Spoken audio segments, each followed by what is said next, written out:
Salam, selamat sore ibu-ibu yang terkasih dalam Tuhan Yesus Kristus. Bertemu kembali kita dalam ibadah online WBI Batu Penjuru.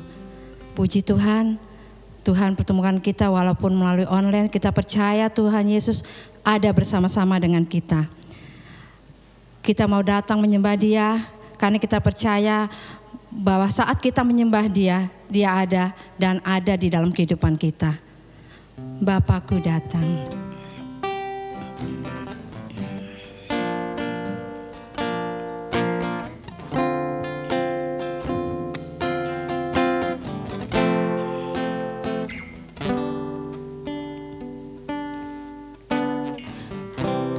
Bapakku datang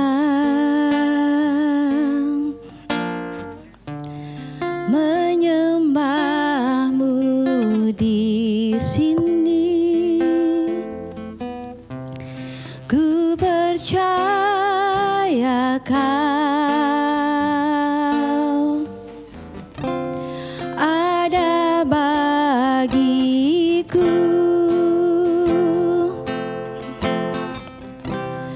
Bapakku datang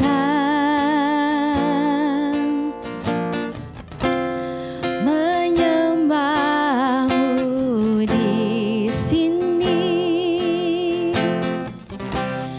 Ku percaya Kau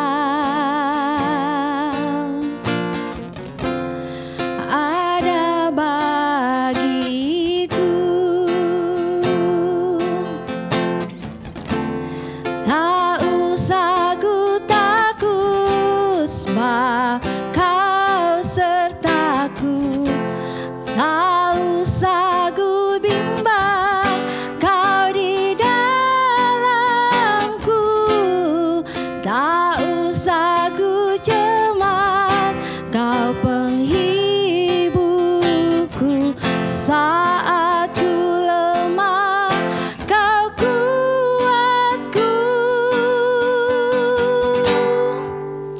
Ku nyanyi haleluya,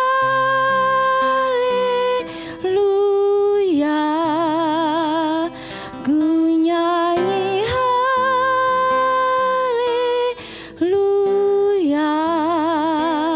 Sungguh Kau hebat, ajaib perkasa perbuatanmu. Ku nyanyi haleluya, ku nyanyi haleluya,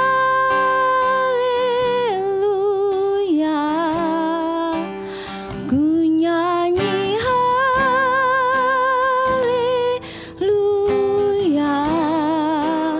Sungguh Kau hebat, ajaib perkasa perbuatanmu.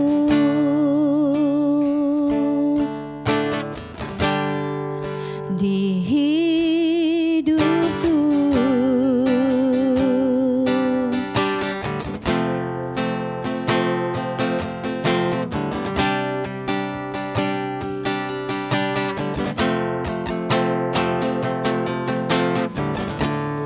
tak usah ku takut, sebab Kau sertaku. Tak usah ku bimbang, Kau di dalamku.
tak berkesudahan kasih-Mu. Haleluya, haleluya, terpujilah nama-Mu, Kau Bapa yang setia. Terima kasih Yesus, glory glory bagi-Mu.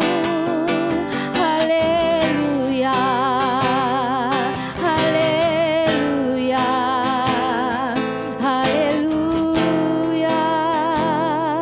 haleluya, haleluya, haleluya Yesus. Selamat sore Bapa, selamat sore Tuhan Yesus, selamat sore Roh Kudus. Terima kasih buat kasih-Mu, buat kebaikan-Mu ya Bapa.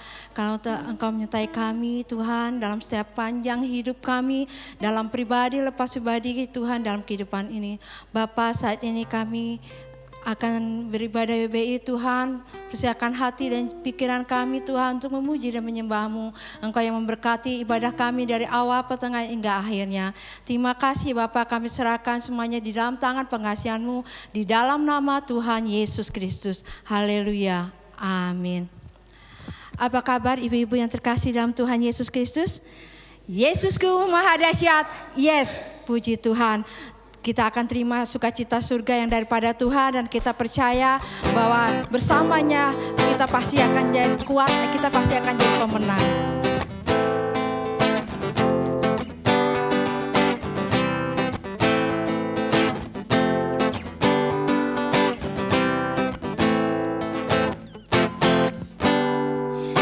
Terima sukacita surga, itulah kekuatan bagi jiwa. Ku dapat rasakan kasih-Nya di tengah badai yang bergelora. Terima sukacita surga, itulah kekuatan bagi jiwa. Ku dapat saksikan kuasa-Nya, taklukkan badai yang bergelora. Haleluya, Kau ada dalam hatiku, takkan patah semangatku, takkan hilang kekuatanku. Haleluya, ku mau bersorak bagi-Mu, sukacita surga nyata penuhiku.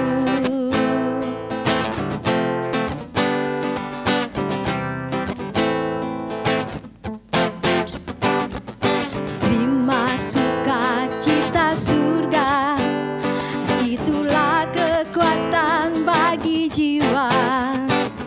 Ku dapat rasakan kasih-Nya di tengah badai yang bergelora.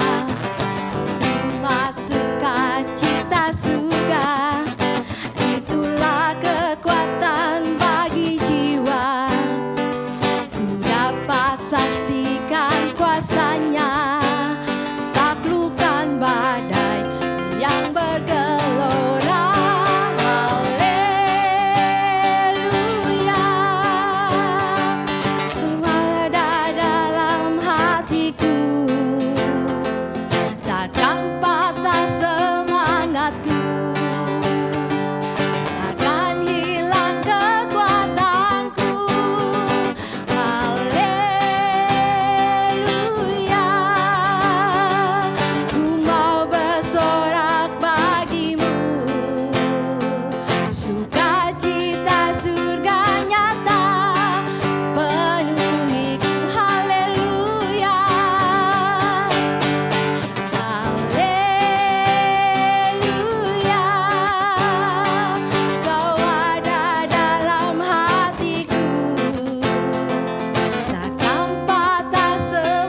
nyata. Sukacita surga nyata penuhiku. Sukacita surga nyata penuhiku. Haleluya, puji Tuhan. Sukacita surga nyata penuhi kita semua. Tiba saatnya kita akan mendengarkan kebenaran firman Tuhan. Kita percaya bahwa satu-satunya yang yang kita andalkan hanyalah Tuhan. Satu-satunya yang kita percaya hanyalah Tuhan Yesus.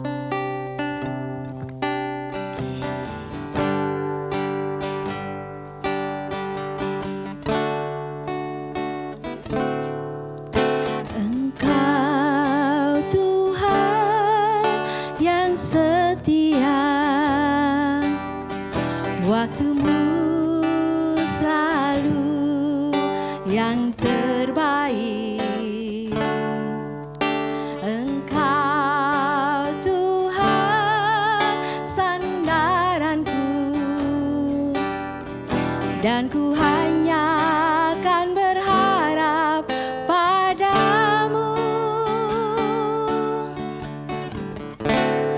Satu-satunya yang ku andalkan,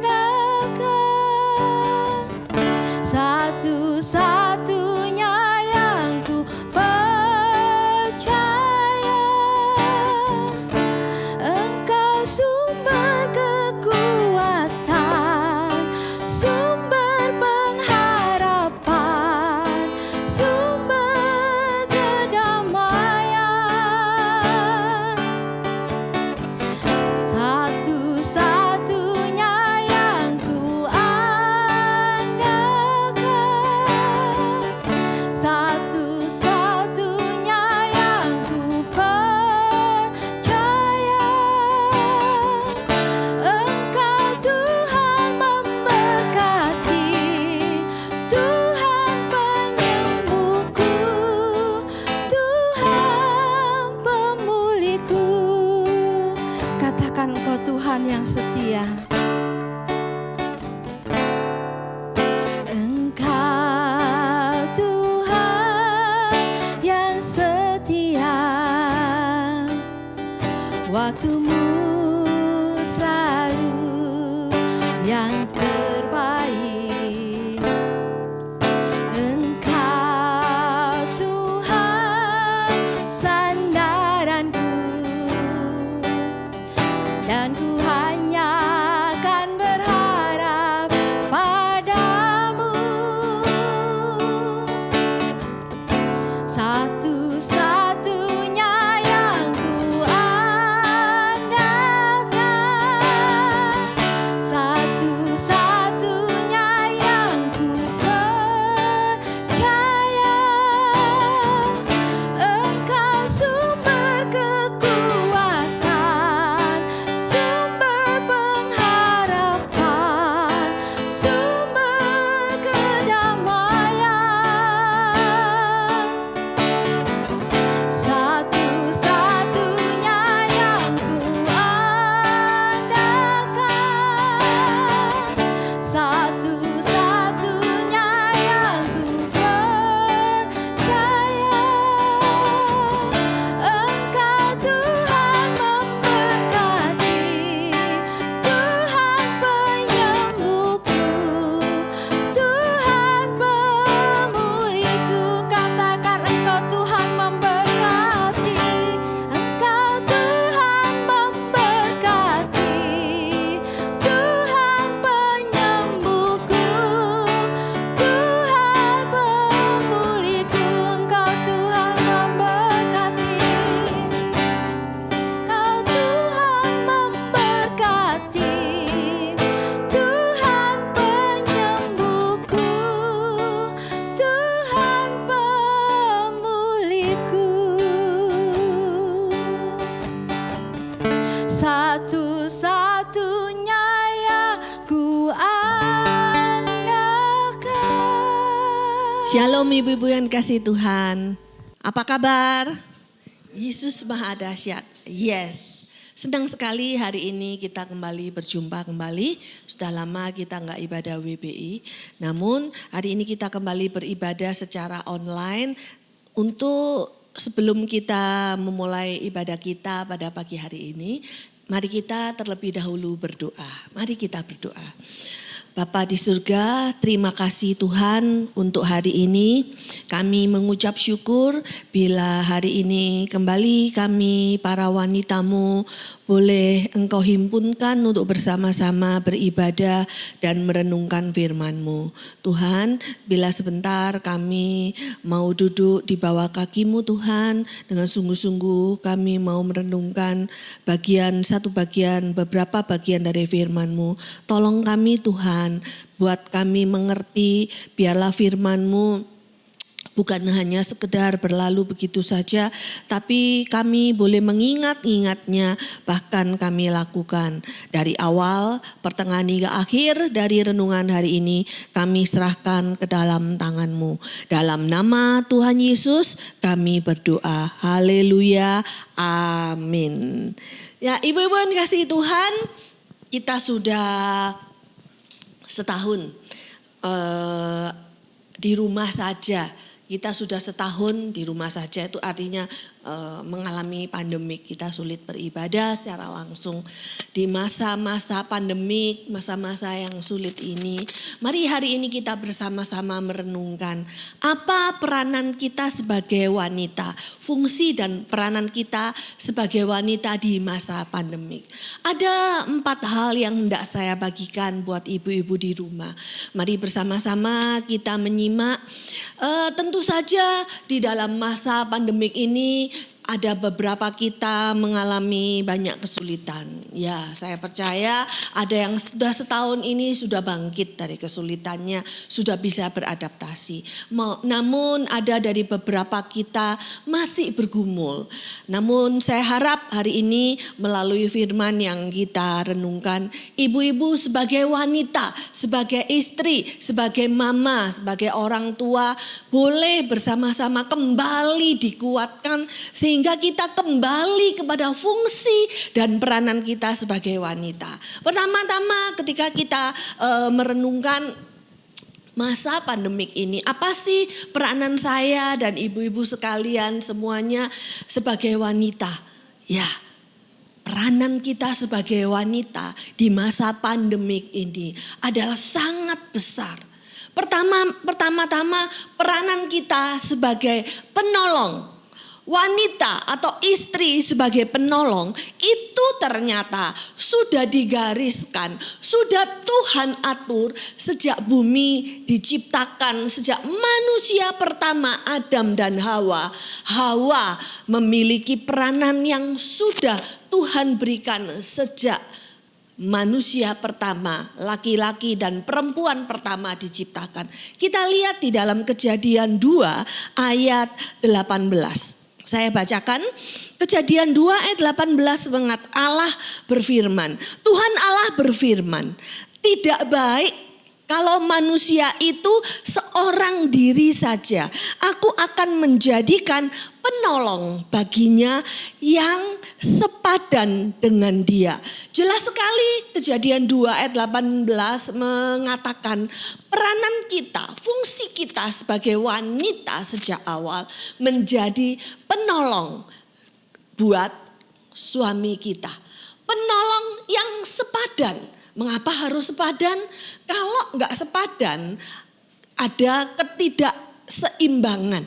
Sepadan berarti juga di sini sebagai penolong, tidak cuma urusan dengan menolong suami dengan segala urusan yang dia alami, tetapi juga menolong anak-anak kita yang sudah punya anak atau anak-anak masih bersama kita. Kalau anak-anak pun tidak bersama kita, kita sebagai wanita yang mungkin yang sudah oma-oma, kita sebagai wanita menolong cucu-cucu kita.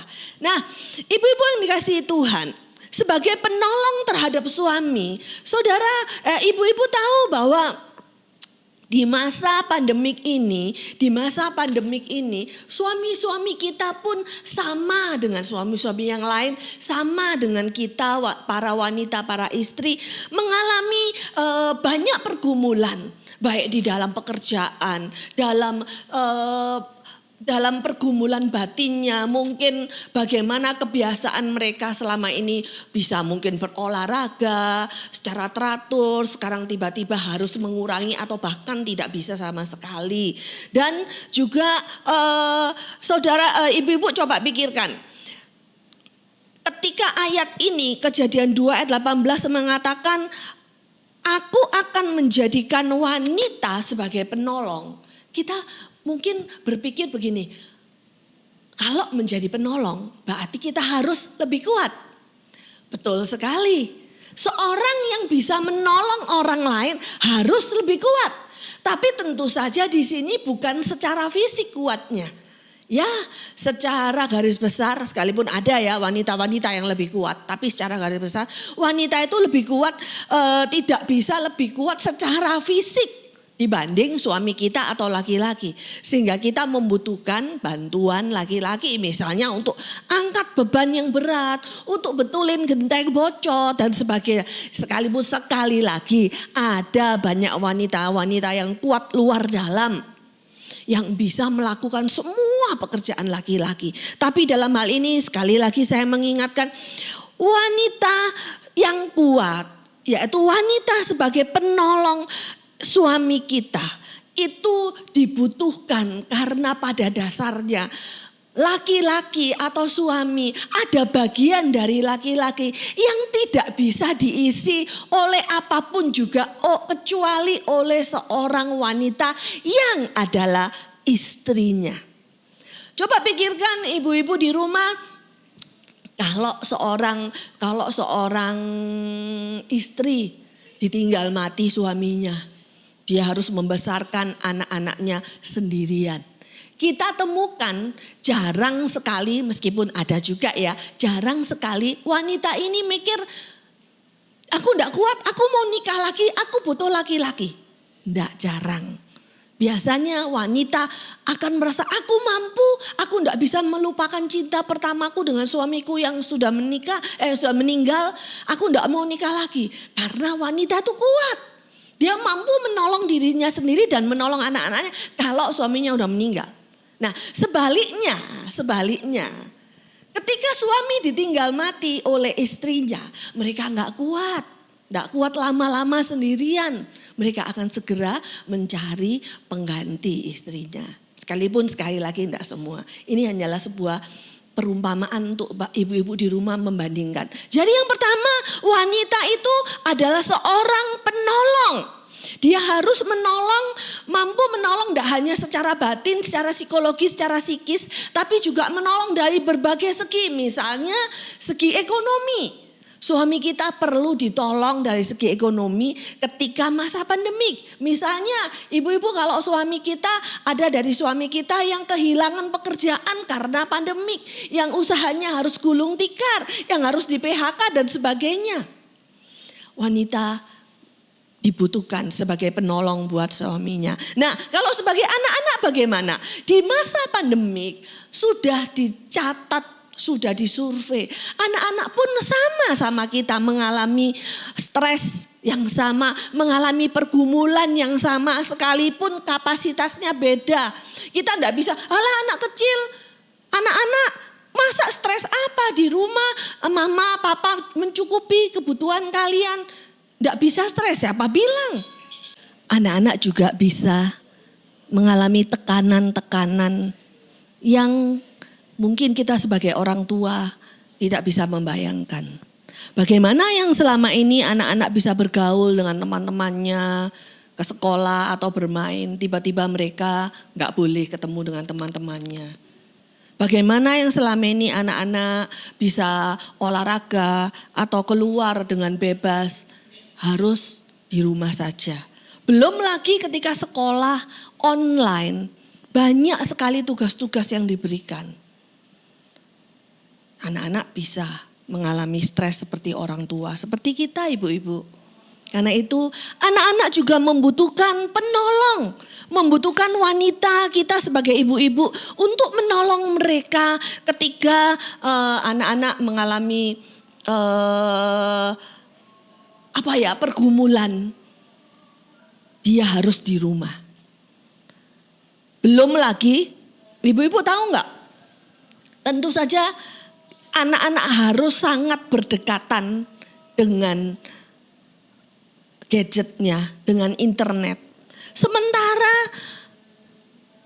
begitu banyak masukan-masukan dari internet, dari luar sana. Ketika hanya dia di rumah loh, yang mempengaruhi pola pikir anak-anak kita. Seperti misalnya yang marak belakangan ini, ibu-ibu tahu mengenai LGBT. LGBT itu lesbian, gay, transgender, dan tidak cuma LGBT, sekarang berkembang menjadi LGBTIQ. Tidak tahu nanti berkembang apa lagi. Ini adalah sebuah paham atau sebuah ideologi yang mempengaruhi pola pikir anak-anak kita tanpa disadari, tanpa kita sendiri yang serumah dengan anak-anak kita menyadari. Kalau kita tidak waspada, mereka akan diracuni oleh paham ideologi LGBTQ, LGBTIQ. Moga-moga suatu hari kita bisa punya kesempatan untuk belajar ini lebih dalam lagi. Nah, ibu-ibu yang dikasihi Tuhan, Amsal 31 ayat 26. Kita lihat dulu ya. Amsal 31 ayat 26. Saya akan bacakan ayat 26. Amsal 31 ayat 26 berkata, ia membuka mulutnya. Ini wanita ya, wanita yang bijak. Wanita yang bijak, wanita yang patut diacungi jempol karena seorang yang mengasihi Allah. Ia, wanita ini membuka mulutnya dengan hikmat. Pengajaran yang lemah lembut ada di lidahnya. Jelas sekali Amsal 31 ayat 26 ini kita bisa menjadi penolong buat anak-anak kita. Menjadi pengajar buat anak-anak kita.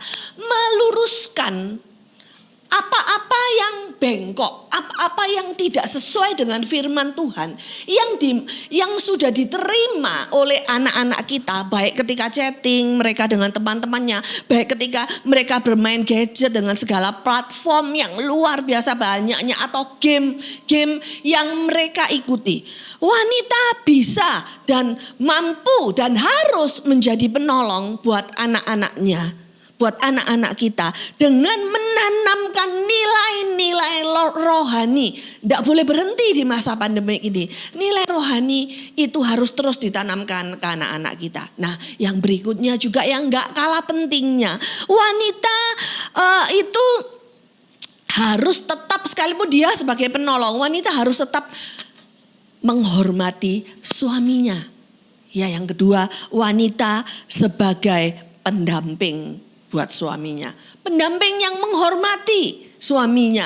Pendamping yang sungguh-sungguh tunduk kepada segala apa yang dipikirkan dan dikatakan serta digariskan oleh suami kita. Nah, kita lihat dulu firman Tuhannya. Saya minta tolong Bu Ayu membacakan Efesus 5. Ini Bu Ayu bersama kita. Efesus 5 ayat 22 sampai 24. Itu dulu ya Bu. Efesus 5 ayat 22 sampai 24. Efesus 5 ayat 22 sampai ke 24. Hai istri, tunduklah kepada suamimu seperti kepada Tuhan. Karena suami adalah kepala istri, sama seperti Kristus adalah kepala jemaat. Dialah yang menyelamatkan tubuh. Karena itu sebagaimana jemaat tunduk kepada Kristus, demikian jugalah istri kepada suami dalam segala sesuatu. Ya. Efesus 5 ayat 22 dan 24 ini sebagai seorang istri kita udah tahu ini ayat wajib kita untuk bagaimana memperlakukan suami kita, bagaimana mendampingi suami kita. Kita lihat di sini ayat 22, hai istri, tunduklah kepada suamimu seperti kepada Tuhan. Tunduk dalam hal ini adalah submit, menyerahkan diri. Menyerahkan diri itu artinya kita ketika memutuskan menikah dengan suami kita, kita menyerahkan diri kepada suami kita lahir batin tentu saja, termasuk di dalamnya. Kalau kita mau rumah tangga kita itu di masa pandemik ini berjalan dengan tetap harmonis, tetap menjadi teladan, kita harus mau tunduk terhadap suami. Tentu saja salah satu contoh tunduk kepada suami adalah kita menghormati suami kita.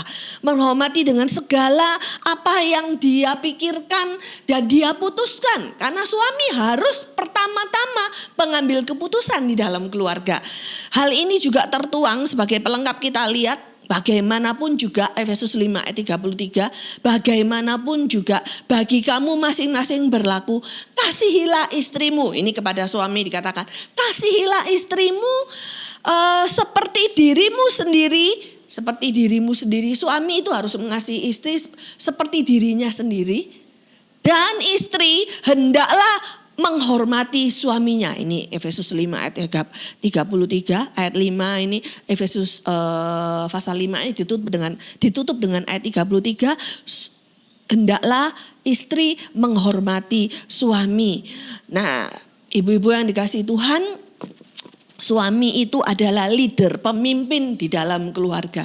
Suami itu memiliki peranan sebagai imam, sebagai raja, dan sebagai nabi di dalam keluarga. Suami itu yang memimpin, melindungi, mengayomi, dan juga menjadi penyambung suara Allah kepada keluarga. Namun peranan suami ini akan menjadi lebih maksimal kalau kita sebagai istri mampu menjadi pendamping yang sungguh-sungguh hormat kepada suami kita. Sekalipun kita enggak bisa bilang begini, suamiku pekerjaannya apa sih, lebih baik aku, gajiku lebih banyak. Misalnya kita enggak bisa, itu enggak menghormati, itu melecehkan suami. Menyedihkan sekali, dan saya percaya kalau seperti itu rumah tangga kita enggak akan menjadi rumah tangga yang bahagia. Nah, coba 1 Petrus 3 ayat 1. 1 Petrus 3 ayat 1, Bu Ayu tolong bacakan 1 Petrus 3 ayat 1. Kita melihat bagaimana ketika kita mungkin memiliki suami yang tidak di dalam Tuhan, tapi kita tetap tunduk dan hormat kepada suami kita. Apa yang dikatakan 1 Petrus 3 ayat 1? Silakan Bu Ayu. 1 Petrus 3 ayat 1. Demikian juga kamu, hai istri-istri, tunduklah kepada suamimu, supaya jika ada di antara mereka yang tidak taat kepada firman, mereka juga tanpa perkataan dimenangkan oleh kelakuan istrinya. Ya, jelas sekali saudara, ibu-ibu, kalau ada suamimu yang tidak di dalam Tuhan, atau sudah Kristen di dalam Tuhan tapi enggak rajin ke gereja, atau sifat-sifatnya sungguh sangat menyakiti engkau. Mungkin ada yang suka main tangan, suka mukul, suka mengucapkan kata-kata yang enggak seharusnya sebagai orang Kristen, kata-kata makian atau dan sebagainya. Justru kita tetap hormat dan tunduk kepada suami, kita akan memenangkan mereka. Kita akan melihat bagaimana salehnya hidup kita. Sehingga tanpa harus banyak omong suami kita dimenangkan. Ini firman Tuhan yang mengatakan. Luar biasa bukan? Peranan kita sebagai pendamping yang hormat kepada suami kita. Dan yang berikutnya, ibu-ibu yang dikasihi Tuhan, tentu saja kalau kita bayangkan seperti sebuah rumah. Rumah itu membutuhkan pilar, membutuhkan penolong. Laki-laki dan rumah tangga Kristen membutuhkan penopang. Fungsi berikutnya sebagai wanita, kita adalah penopang atau pilar di dalam rumah tangga kita. Penopang artinya ketika kita tidak mengaktifkan atau kita tidak melakukan peranan kita sebagai penopang yang menopang rumah tangga kita, tidak melakukan tanggung jawab kita sebagai ibu, sebagai istri, sebagai penolong dan pendamping terhadap suami dan keluarga kita, rumah tangga itu akan jomplang. Kita bayangkan rumah itu kok pilarnya satu tuh ambruk, lama-lama pilarnya hancur, lama-lama rumah itu juga akan ambruk. Kebanyakan rumah tangga, bahkan rumah tangga Kristen itu tidak berfungsi dengan baik, tidak berdiri kokoh karena istri tidak tahu bahwa dia adalah pilar di dalam rumah tangga. Pilar yang bukan hanya dalam segi rohani. Pilar dalam segi rohani saya sebutkan misalnya sebagai pendoa di dalam rumah tangga. Ya ibu-ibu, kita adalah pendoa. Lakukan itu kalau engkau lupa. Apapun masanya saat ini, masa sulit sekalipun, kita tidak boleh melupakan Tuhan.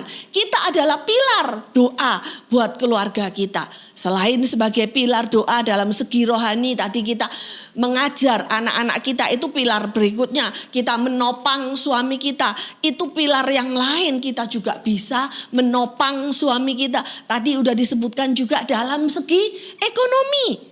Kalau suami kita saat ini jobless atau di PHK atau kesulitan dalam keuangannya, gak ada salahnya kita sebagai wanita kita yang bekerja. Kita mau menjadi penopang di dalam rumah tangga kita. Coba kita buka Amsal 31. Kita baca dulu ya ayat 13 sampai 18. Saya bacakan ya. Mungkin bergantian dengan Bu Ayu. Amsal 31 ayat 13, saya baca ayat 13, Bu Ayu ayat 14, ayat genapnya bergantian ya Bu ya.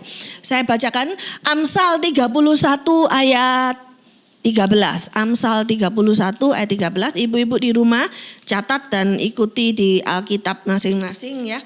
Supaya firman Tuhan yang engkau baca dan engkau renungkan benar-benar akan meresap kuat, berakar kuat di dalam hidupmu. Ya, seorang wanita yang cakap ialah ayat 13. Ia mencari bulu domba dan rami dan senang bekerja dengan tangannya. Ayat 14. Ia serupa kapal-kapal saudagar, dari jauh ia mendatangkan makanannya. Ayat 15. Ia bangun kalau masih malam, lalu menyediakan makanan untuk seisi rumahnya dan membagi-bagikan tugas kepada pelayan-pelayannya perempuan. Ayat 16, ia membeli sebuah ladang yang diingininya dan dari hasil tangannya kebun anggur ditanaminya. Ia mengikat pinggangnya dengan kekuatan, ia menguatkan lengannya. Ia tahu bahwa pendapatannya menguntungkan, pada malam hari pelitanya tidak padam. Nah, ibu-ibu coba perhatikan ayat 18. Di sini dikatakan ia tahu pendapatannya menguntungkan, berarti dia juga bekerja. Bekerja itu tidak harus keluar rumah. Ketika di rumah dia membereskan rumah itu juga bekerja dengan sungguh-sungguh. Sehingga kalau misalnya mau berhemat ya nggak perlu ada maid, ada pembantu. Atau dia bekerja, dia menopang keluarga di masa pandemik dengan berjualan atau berjualan online. Atau melakukan tugas kerjaan apa saja yang menguntungkan. Yang berpendapat menghasilkan pendapatan yang memenuhi kebutuhan rumah tangganya, paling enggak menolong suaminya. Nah, perhatikan ini ayat yang sangat menarik ketika ayat 18b dikatakan begini, pada malam hari pelitanya tidak padam. Ini punya arti yang sangat dalam. Pelita yang tidak padam bisa berarti ketika malam, yaitu ketika hari-hari sulit. Tidak perlu takut karena istri itu sudah menjadi penopang, menjadi pilar di dalam keluarganya. Tidak perlu takut karena hari malam sang istri memiliki pelita yang tidak padam. Nah, saya juga bisa mengartikan pelita yang tidak padam itu begini. Zaman dulu tidak ada listrik ya, tidak ada token, kehabisan token gitu misalnya kita harus siap-siap. Tapi zaman dulu mereka memberikan penerangan di dalam rumahnya dengan pelita yang harus diisi dengan minyak. Minyak kan dibeli. Dan zaman dulu bukan orang-orang yang kaya saja. Orang miskin pun tentu saja membutuhkan minyak, membutuhkan pelita. Tetapi orang yang gak punya uang, yang harus sangat berhemat, ketika sudah gak dibutuhkan, pelita itu harus dipadamkan. Tapi wanita yang cakap ini dikatakan pada malam hari pelitanya tidak padam. Jadi ketika malam-malam mungkin anaknya terbangun mau buang air kecil atau dia dan suaminya buang air kecil, tidak perlu takut. Karena pelitanya tetap menyala. Kenapa? Tidak perlu berhemat. Karena segala sesuatunya udah cukup. Ini pilar ibu-ibu. Tentu saja saya nggak mengajarkan, oh kalau gitu borosin aja. uangmu, kamu punya uang borosin, tetap harus bisa menabung. Tetapi ketika dikatakan pelita yang tidak padam, artinya ketika uang itu tidak perlu sangat dihemat-hemat sampai menyusahkan diri kita sendiri. Memang harus dibutuhkan, kita keluarkan uang itu. Misalnya kalau zaman sekarang, kalau memang butuh beli sesuatu, beli baju, belilah baju baru kalau memang engkau membutuhkan baju baru. Ya tambah tahun wanita, tambah gemuk bukan? Butuh baju yang lebih baru. Anak-anak kita tambah tinggi bukan? Sepatunya juga tambah panjang, tambah besar. Perlu beli yang baru karena memang dibutuhkan. Pelita yang gak padam pada malam hari bicara mengenai wanita itu mampu menopang, mampu menjadi pilar. Sehingga anak-anak dan suami di dalam rumah mengalami damai sejahtera. Nah ibu-ibu 3 hal ini. Wanita menjadi penolong, wanita menjadi pendamping, fungsinya juga sebagai pilar atau penopang.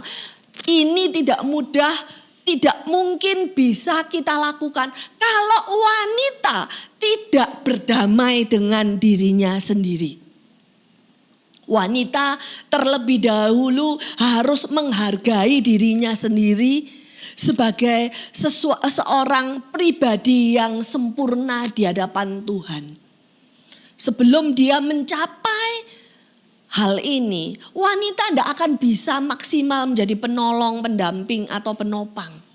Dia akan merasa, aku ini siapa, aku ini tidak bisa, aku ini tidak cantik, aku ini tidak bisa apa-apa dan sebagainya. Apalagi kalau misalnya suami kita tidak di dalam Tuhan atau orang-orang di sekitar kita akan mulai mengatakan kata-kata yang mengintimidasi kita. Bisa mengatakan, siapa lo, siapa kamu? Kamu gak lulus sekolah, kamu gak pinter di sekolah. Siapa kamu gak bisa apa-apa, perempuan yang gak bisa apa-apa.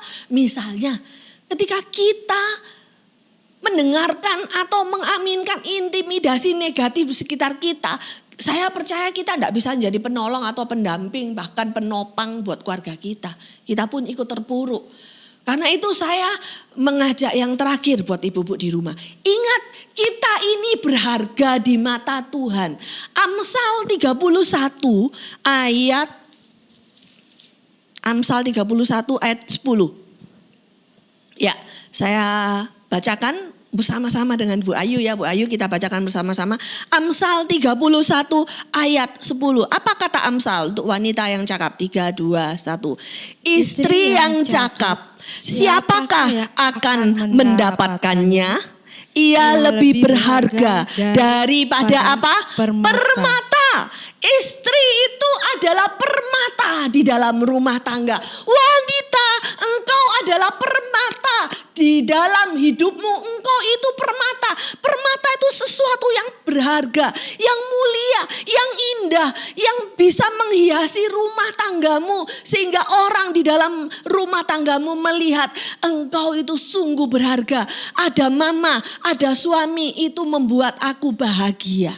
Nah ibu-ibu, Mazmur 139 ayat 13-14 mengatakan, sebab engkaulah yang membentuk buah pinggangku, menenun aku dalam kandungan ibuku. Aku bersyukur kepadamu oleh karena kejadianku dahsyat dan ajaib.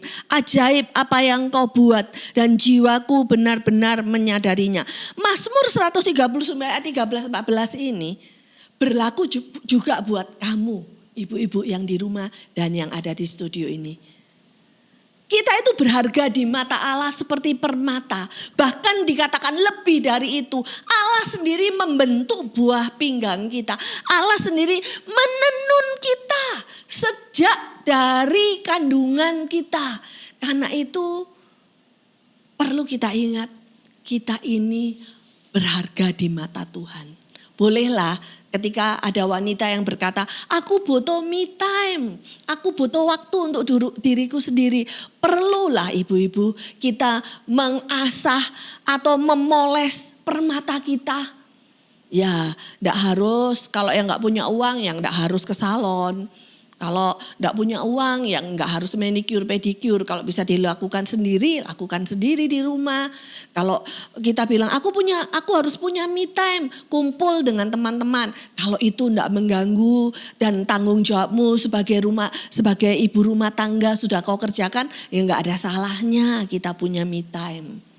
Itu bagian dari kita mencintai diri kita sendiri. Kita harus mau berdamai dengan diri kita sendiri. Biarlah kalau hari ini ada bapak-bapak istri mendengarkan khotbah ini, berikan juga kesempatan kepada istrimu untuk memiliki me time-nya.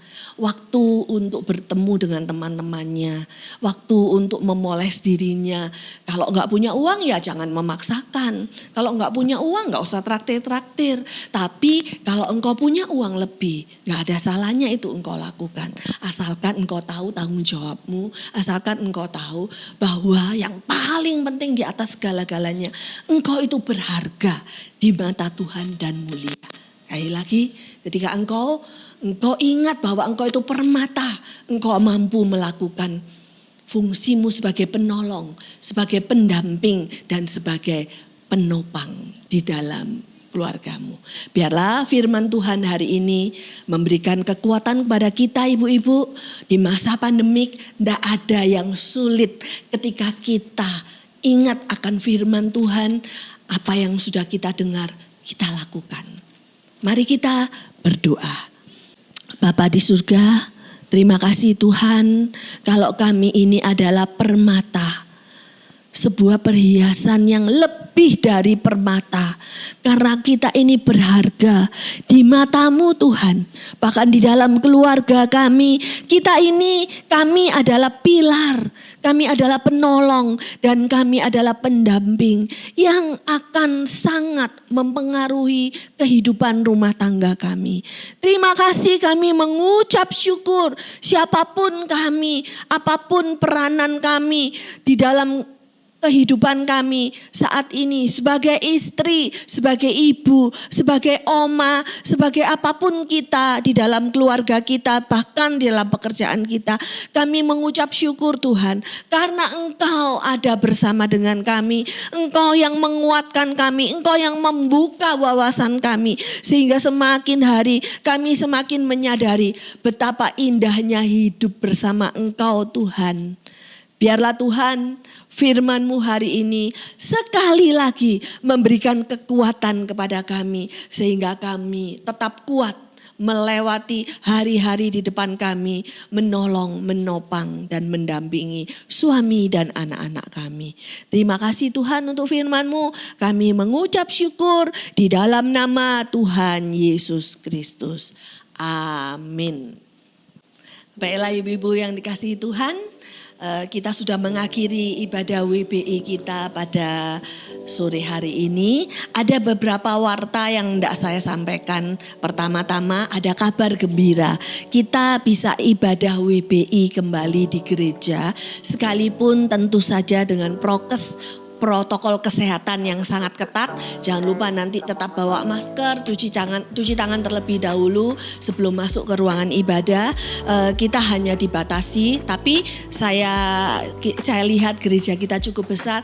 Ibu-ibu semua boleh hadir pada tanggal 11 Juni, tolong dicatat 11 Juni hari Jumat, jamnya ibadah WBI seperti biasa pukul 15.30, setengah 4. Hari Jumat 11 Juni pukul setengah 4 kita sudah bisa ibadah di gereja kembali. Ibadah perdana adalah ibadah sebagai ucapan syukur dan termasuk di dalamnya kita akan bersekutu kembali dan sekalipun mungkin ibadah ini hanya 1 bulan sekali, tapi ibu-ibu tetap hadir ya. Usahakan hadir tepat waktu. Nah, ibadah tanggal 11 Juni, ibadah WBI pukul 15.30. Kemudian warta berikutnya adalah hari Minggu besok, 30 Mei, ibadah pertama sudah penuh. Seperti biasa, ibu-ibu yang masih mau dengan keluarga datang di ibadah kedua pukul 10 silakan, masih ada tempat untuk ibadah hari Minggu tanggal 30 Mei. Nah, yang perlu dicatat, ibadah hari Minggu besok 30 Mei disertai dengan perjamuan kasih. Jadi saya harap ibu-ibu membawa snack, makanan ringan atau apa-apa yang bisa bersama-sama kita makan nanti dengan saudara-saudara kita di gereja. Tentu saja tetap memakai protokol kesehatan ya. Ya, jangan lupa ibu-ibu, hari Minggu ibadah disertai dengan perjamuan kasih, kita membawa snack atau makanan ringan dari rumah kita masing-masing. Dan yang terakhir nih, yang paling terakhir, ibu-ibu sabar, jangan live dulu. Hari ini saya akan memberikan kuis. Ya, kuis dari renungan firman yang tadi kita dengarkan. Kuisnya gampang aja, perhatikan. Kuisnya hari ini ada 4 fungsi peranan wanita di masa pandemik. 4P ya, fungsi dan peranan wanita di masa pandemik ini 4P. Apakah 4P itu? Silahkan ibu-ibu jawab, catat, kemudian kirimkan di WhatsApp di bawah ini ya, di nomor handphone saya 0815 1411 9670 ya. Jawaban akan saya tunggu besok, paling lambat besok tanggal 29 Mei hari Sabtu, paling lambat jam 1 siang. Sekali lagi, apa fungsi dan peranan wanita 4P yang tadi sudah saya bawakan, dan tolong jelaskan 4P itu apa saja. P pertama itu apa? Jelaskan secara singkat, tidak usah seperti makalah, secara singkat. Dan 2 orang pemenang akan mendapatkan voucher sebesar 100.000 masing-masing 100.000. Kira-kira seperti ini nih. Seperti ini ya, kira-kira seperti ini. Voucher belanja sebesar 100.000 bagi 2 orang dengan jawaban yang paling tepat, yang paling bagus ya. Dan jawaban akan saya tunggu paling lambat 29 Mei besok hari Sabtu pukul 1 siang. Ya, puji Tuhan, semangat semuanya.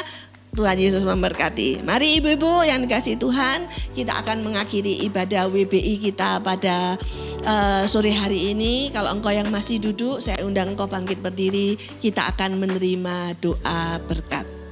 Kedangkan kedua tanganmu di hadapan Tuhan dan terimalah berkat dari Allah Bapa di surga.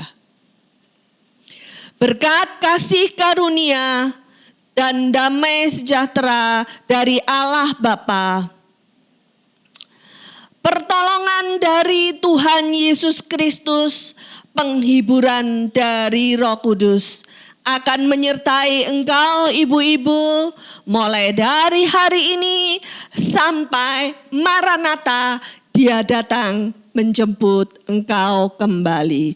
Amin. Ibadah selesai, Tuhan Yesus memberkati.